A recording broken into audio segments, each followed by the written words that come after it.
You're made up of body, psyche, and spirit. Here's the chart. With your body, you touch and feel and relate to yourself and the world around you. With your psyche, you think and emote and process. Your body and your psyche work together all your life. One influences the other. God cares about them, but they have nothing to do with your salvation. They die and decay someday. Your spirit, which is the real you, it's your connection with God. And it goes on to live forever. It's your spirit that gets saved by grace when you believed in Jesus, and it's what's maintained by grace all throughout your life. It's clean, complete, heaven ready from here to eternity. The flesh doesn't influence it, but it can, and it should influence the flesh. We're going to get to that. And this brings us to why you react so negatively and how to improve. As I described, and as you could see in that drawing, the flesh and the mind work in partnership, and they have since birth. They know each other so well, they can anticipate the other. They're literally connected through a complex web of nerves. To help people understand the power of the mind on the flesh, I always use the eyes as examples. Physical eye and the brain, connected by the optical nerve. That nerve sends and receives data to and from the brain, back and forth, eye to the brain to the eye. The brain takes all the data the eye sends it, and it runs it through the things it's learned. It processes the data and determines what it is that you're seeing. Then it tells your body what it is that you're seeing, and your body then reacts based upon what the brain has determined. And this accounts for so much, like why two people can look at the same things and react very differently. Why the glass is half full for some, but half empty for others, but they're looking at the same glass with the same amount of water. Well, the brain does this with more than just the eye. It does it for the ears and the skin and every organ, really. Those organs send the data you hear, that you feel, that you see, to the brain for processing. The brain says, this is what you're hearing, seeing, feeling. And your flesh then reacts accordingly.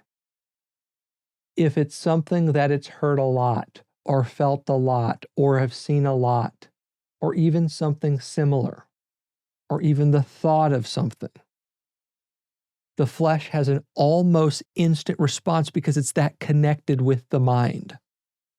Sometimes it's good, sometimes it's bad. Like I said earlier, I realized that a childhood of rejection caused me to have a knee-jerk negative reaction to meeting new people. There are also some specific words that when I hear them, they are processed through what I heard in the past, and they can bring up some pretty ugly feelings or fears. My flesh wants to immediately react with insecurity or anxiety or to retreat in those moments. Another example is I was raised in a good family. We weren't poor, but we weren't rich, and so there was a lot of talk about scarcity, money-wise, and a lot of worries at times that I grew up hearing about. So when things go wrong for me, from early on, my brain learned to think money is always scarce. You got to worry about it. So my flesh expresses and reacts to those worries, and it wants to do the same still today.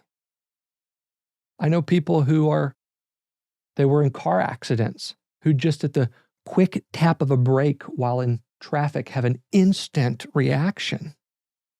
That's a trauma response. It came from what happened, what the brain learned, and then the flesh believes this is happening again, and so it reacts. Now, obviously, there are far worse trauma responses than that, especially for people who have been abused or who have been a witness to something horrific. I don't think I've got to go into those examples. You know about them. Some of you deal with them yourselves. all of your immediate reactions, they come from the body-soul connection. They are the product of your flesh and your mind influencing each other. But here's what you need to know, which is most important. Those reactions, they mean nothing about your spirit or your spiritual condition. They mean nothing about your relationship with God, nor where you will spend eternity.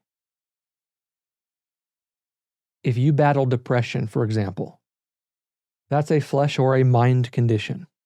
Has nothing to do with your spiritual condition. Same with anxiety.